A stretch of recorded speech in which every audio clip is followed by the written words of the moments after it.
So for those of you who joined us on August 12th, welcome back.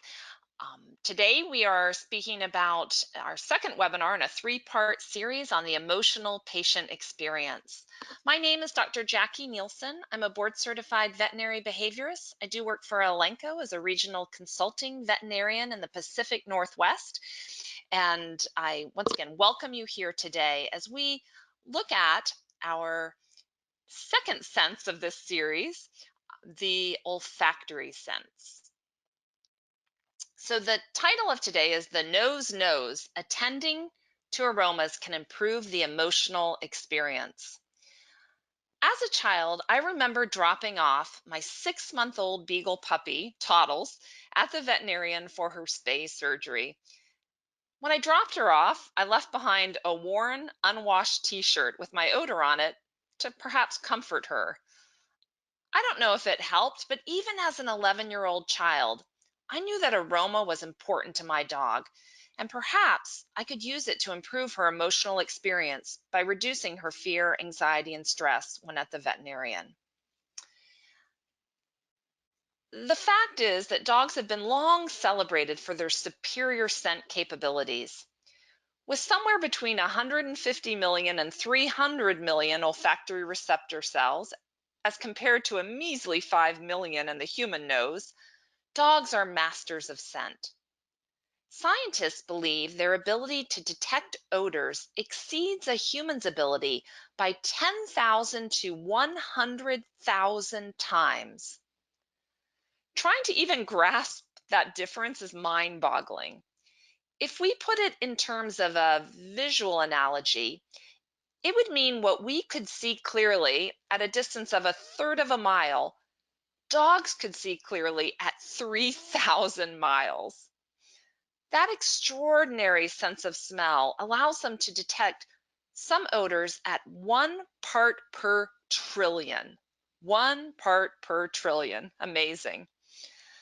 In fact, that means they could detect 1 rotten apple in 2 million barrels. Once again, really astonishing sense of smell. The feline scent abilities are far less studied than those of dogs or people, but we know cats' olfactory abilities also exceed that of humans, with cats harboring about 80 million olfactory receptors compared with our 5 million. And while cats may not have as many olfactory receptors as dogs, some recent data has shown that cats have more varied scent receptors than their canine counterparts. This variability may make them better able to separate or discriminate one scent from another. I guess we shouldn't really be surprised that cats again may turn out to be the more discriminating species. But the sheer ability of our patients to detect odors is quite remarkable and obviously probably behaviorally relevant. But there's another property of olfaction that contributes to its behavioral importance. Olfaction, not sight, not sound, not touch, not taste, but olfaction is the fastest way to change a mood or behavior of an animal.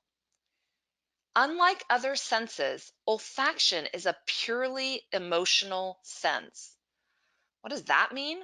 Well, the olfactory lobe is part of the limbic system, also known as the primitive or emotional brain. And what that means is that animals respond to a scent, positively or negatively, before they even analyze it and determine what it is. The odor of chocolate chip cookies baking for us immediately triggers an emotional response before we cognitively appreciate that we are smelling baking cookies. Not surprisingly, because of this link to the immediate emotional experience, there are billions of dollars spent on trying to manipulate us, humans, via scent. For many years, in fact, it was thought that baking chocolate chip cookies in a house for sale could not only result in a faster sale of that home, but also garner more money. You can sell it for more money. As research advances, now the data suggests that complex smells, like chocolate chip cookies, may not actually be the best strategy. Recently, 402 shoppers in a Swiss home decor store were analyzed in 3 different scent conditions: no scent, a complex scent, and a single scent. And what they found was a simple orange scent instead of the complex or no scent resulted in people spending more money in that store. So it's no coincidence that the doughy bread scent at Subways or the smell of cinnamon at Yankee Candle stores is happening. It's a very targeted marketing strategy to lure us in as customers and entice us to stay longer and spend more money. So we will consider this for the powers of good in our patient population in a moment. But as we delve into that olfactory experience of animals, I do want you to keep in mind that our patients are constantly getting a barrage of olfactory information. They're surveying their external environment for chemicals, advising them on maybe food sources, habitats, threats, social signals, etc. And the olfactory system is organized into 2 main subsystems. One, the main olfactory epithelium, or MOE, is actually designed to discriminate the myriad of volatile odorous compounds, what we think of the smells we consciously encounter during our day-to-day life. The vomeronasal organ is the second system, and that mediates the detection of substances we call pheromones. These pheromones contain specific information concerning species, gender, reproductive status, and identity of an animal, and are not conscious odors that we appreciate in the environment. We will consider both of these subsystems and how we may be able, once again, to use them, that data, the science of this olfactory system, to reduce fear, anxiety, and stress in our patient population as part of our fear-free initiative. The first study we'll review was designed to determine the effect, if any, of olfactory stimulation with lavender on the behavior of dogs in a confined setting of the automobile. Many dogs get travel-induced excitement, which may arise from the prospect of what awaits them at the destination, in this case, a walk. That excitement may manifest as excessive barking, whining, panting, and hyperactivity that can not only be very distracting for the driver, but also dangerous for the pet. Obviously, if that excitement happens en route to a veterinary visit, that level of arousal that they arrive with at our clinic can also be detrimental to us being able to perform our duties, examination, and therapeutic interventions. So in this study, 32 dogs with a history of travel-induced excitement were evaluated.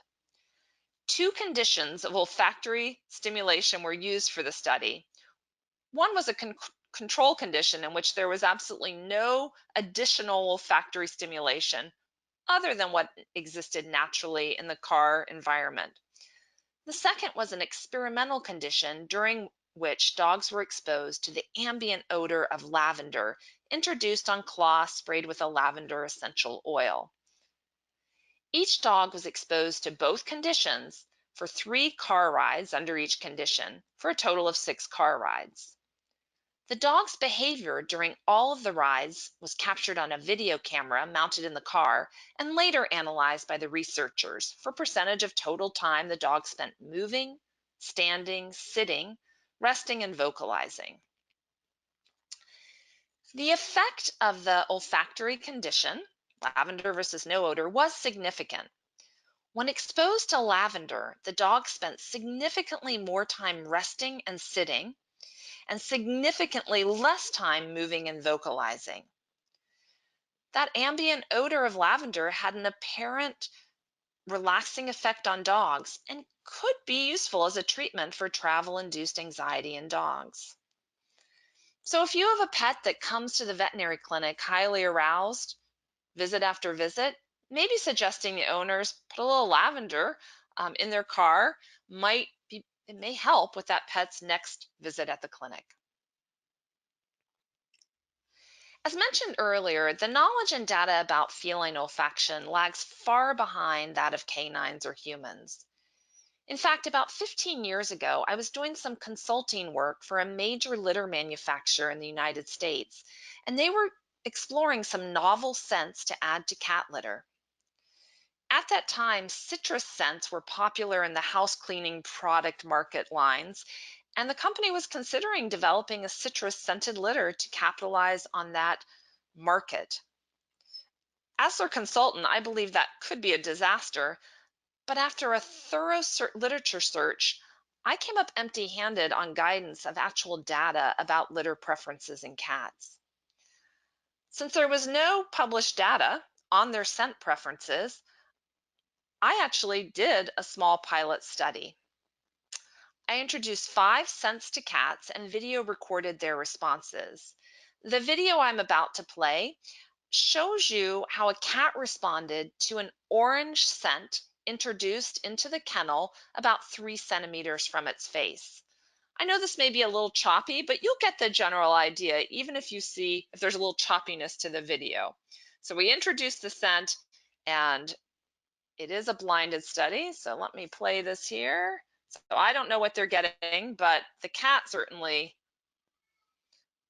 backs away from that scent.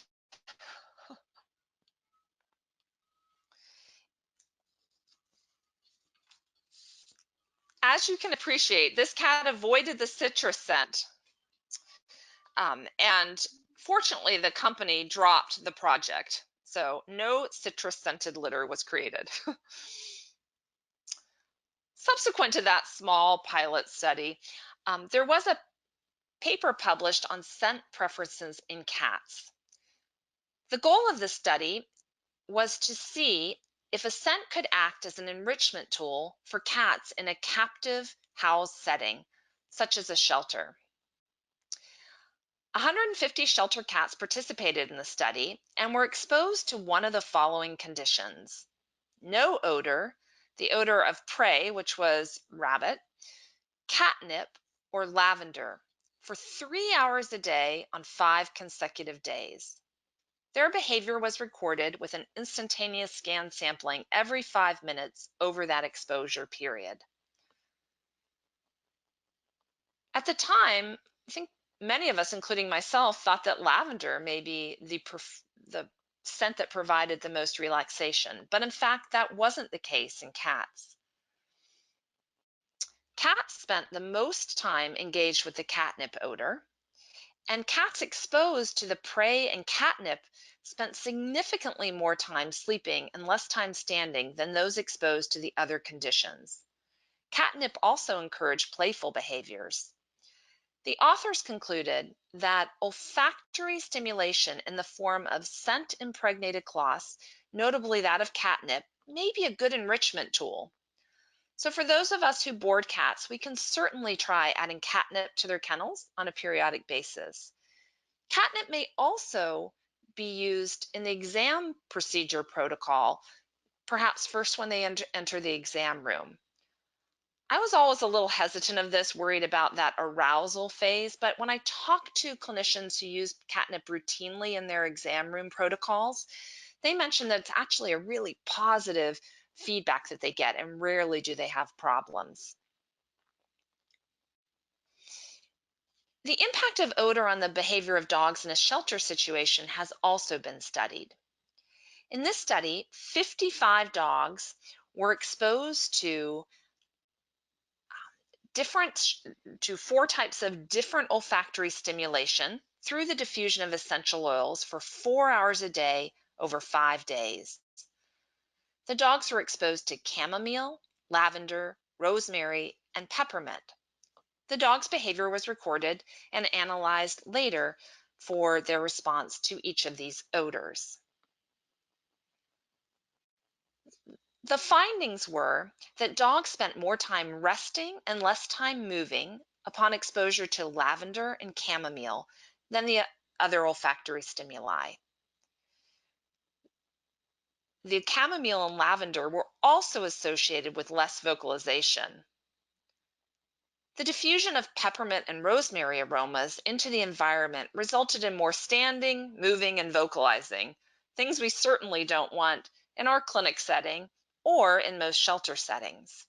So, lavender and chamomile elicited the behaviors that are consistent with relaxation, which could be helpful in our veterinary facilities.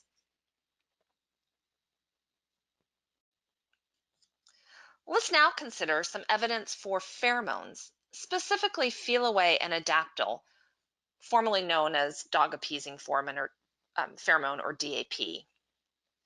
As you recall, pheromones are species specific chemical communications that transfer critical information. And these semiochemicals are processed in the vomeronasal organ, a specialized organ that sits over the hard palate to process these chemical signals. Feliway and adaptyl were designed with the intention of providing relaxation and calming pheromones to their respective species. In this first study, it was a randomized, double-blind, placebo-controlled clinical trial of cats visiting the veterinarian. 29 of the cats were exposed to Feliway during their exam, and 33 were exposed to a placebo spray that had just the ethanol base but no active pheromone in it. A cat stress score was attributed to each cat. This scale varies from fully relaxed to terrorized based upon the postural and behavioral elements of the cat. It's a 5-point scale. Cats who were exposed to the Feliway had statistically significantly lower cat stress scores than those cats exposed to the placebo, as demonstrated on this graph. Once again, fully relaxed is equated with the 1 value, terrorized being a 5 value. On average, the mean for cats exposed to Feliway was a 3.2, and those who got placebo spray was a 4. In addition to this, 41% of owners whose cats were under the influence of the pheromone answered that their cat was easier to handle and more relaxed than previous visits, as compared to only 3% of placebo cat owners who answered that way. So Feliway did appear to produce a calming effect on cats in the veterinary setting. Another Feliway study examined the behavior of 20 cats admitted for day hospitalization at the Ohio State University Veterinary Hospital. Half of the cats received a towel pre-treated with Feliway in their kennels, and the other half of the cats received a placebo-treated towel. The cats were videotaped for the first 125 minutes of their stay, and these videos were later analyzed for a variety of behaviors. On the graph depicted here, what you will see is that the bars to the left were the cats exposed to the Feliway treated towel. The group of bars on the right are the placebo treated towel. And we're measuring the number of episodes in grooming, interest in food, and eating. As you can appreciate, the cats who were exposed to the Feliway had an increased number of episodes of all of those behaviors. More grooming, more interest in food, and more episodes of eating than did the placebo cats. So the Feliway group exhibited more episodes of grooming than the placebo group. They exhibited more episodes of interest in food and eating than the placebo group.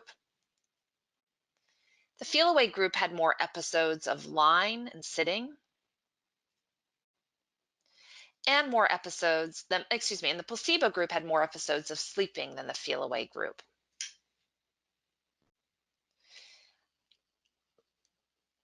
All in all, the cats exposed to Feliway demonstrated more behaviors that we would consider relaxed or calming than those cats that were exposed to the placebo towel.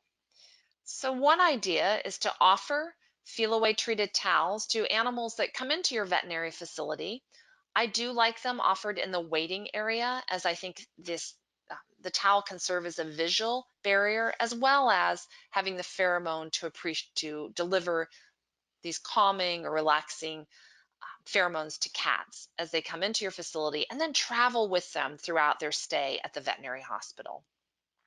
That towel then can also be used, if you were with us last webinar, as a management strategy for handling or touching the cat. You can wrap them in the towel. So it's a great strategy to have a multi-sensory experience for that cat. So a towel or a fleece at the beginning of the visit for cats and dogs as well. Some little dogs can appreciate that.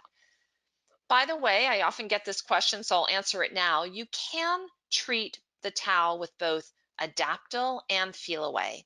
Pheromones are species specific, so the cats will appreciate the Feliway and the dogs will appreciate their canine counterpart pheromone if you are using that towel on them. So let's move on to a study that was done on Adaptil. Now, at the time, it was called dog appeasing pheromone. And this was on 15 dogs with a known history of fearful behavior at the veterinary hospital. It was a triple-blinded placebo-controlled study, and the subjects acted as their own controls, visiting the hospital 2 times, once exposed to the pheromone and once to placebo. The order of those visits were randomized. They were filmed during their standardized visits in both the waiting area and during the structured exam. The films, again, were later analyzed by veterinary behaviorists, and what they found was that during the visits, when exposed to placebo, the dogs were a little more anxious and less relaxed. And in fact, when exposed to Adaptil, they were more relaxed and less anxious in the waiting area and during the standardized exam. So it spoke to the benefits, again, of using a pheromone in your facility to enhance the experience of our patients and reduce fear, anxiety, and stress. Finally, we'll end with a comment on perfume in the workplace. And I just ask you to think about if you've ever have gotten into an elevator or sat down on an airplane or train or bus and sat next to someone with a heavy or strong scent and it's bothered you. Can you even imagine how overwhelming these scents may be for a species that have tens of millions of more olfactory receptors? Well, I think it may be a little much. So I do encourage a no or low hospital fragrance policy in practices so that we don't subject our animals to overwhelming sensory experiences. The key takeaways from our time together is that olfaction is a powerful sense in our patient population. So powerful, it's hard for us to comprehend the odoriferous world they must live in.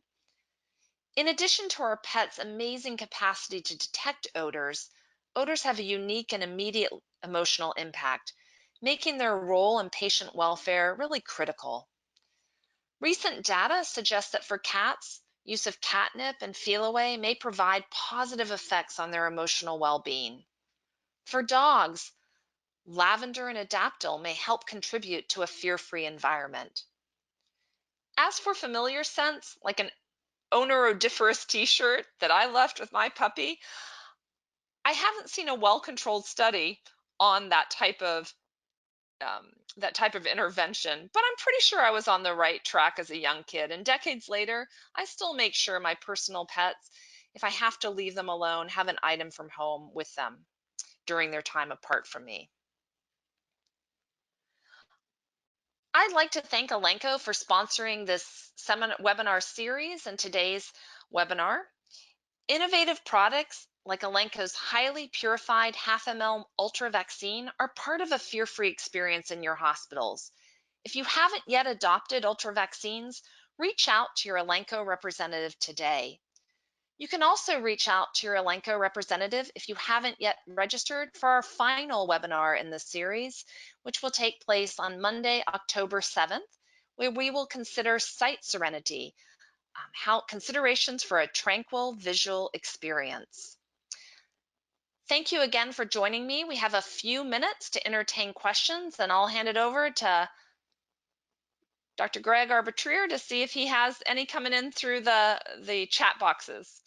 You got it. Thank you, Dr. Neilson. Thank you for your time. We have about 5 minutes left, so if you have any questions for Dr. Neilson, you can go ahead and type them in on your computer, and they'll show up here, and we'll try to get as many as we can. The first question we have says, the study you mentioned for dogs with essential oils was with lavender and chamomile. The efficacy with and without chamomile. Do you have any info or statistics? I'm not sure I understand that question. So they did 4 different separate scent environments. So some of the dogs were all exposed to several days of lavender scent in a different, then they actually have a washout period for a few days, and then they expose them to chamomile, and then once again washout period, a few days of rosemary and peppermint. And chamomile and lavender independently both performed with having the behaviors that we liked, which was less vocalization, more resting. Does that seem to answer that question, do you think? I think so. That person can always type back in. Let me just see if they typed in. Okay. Next question. This is actually a little bit more just on webinars, saying that if we missed the first webinar, can we have access to it? So the answer is yes. We can't offer CE unless you're here live. But if you missed the first webinar, you can go to the Fear Free website. Our partners at Fear Free are posting these webinars on their website under their resources section. And you can see the first one there. This one will be posted on the Fear Free website in the next 2 or 3 weeks as well. And then while we're talking about it, CE certificates will be emailed to the email that you provided at registration in the next few days. Question says, did you say you can spray Adaptil and Feliway on one towel? I did. So once again, pheromones are species specific.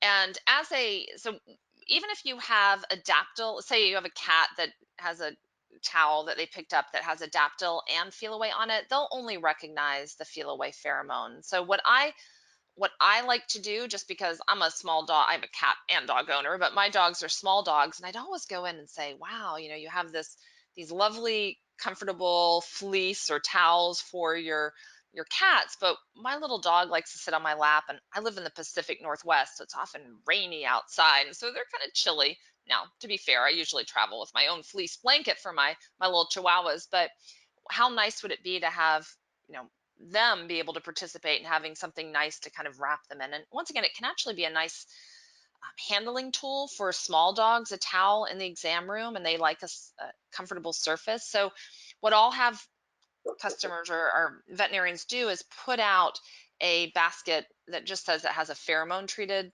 essentially towel, and they can use it for small dogs or cats. And once again, we double treat with the pheromones in the morning. The reception staff usually takes care of that, and people can use them throughout the day.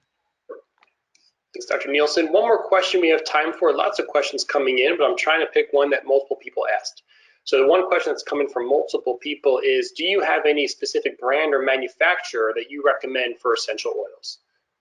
I don't with the essential oils. So there's no specific one. And I'd have to go back and read the small print of the studies to actually look for if they tell you exactly which brand they use. But I will say this, obviously be careful when we're using oils, etc., that you don't want to have something out that a cat will drink or an animal will drink the oil. And in these studies, what they often do is just impregnate or drop a little bit on a cloth. When I did my study with the scent introduction, we put it inside actually used a hair roller and put a little cotton ball with a little bit of scent on it inside the roller so that the animals wouldn't have direct contact with the scent, but would have the exposure to that odor.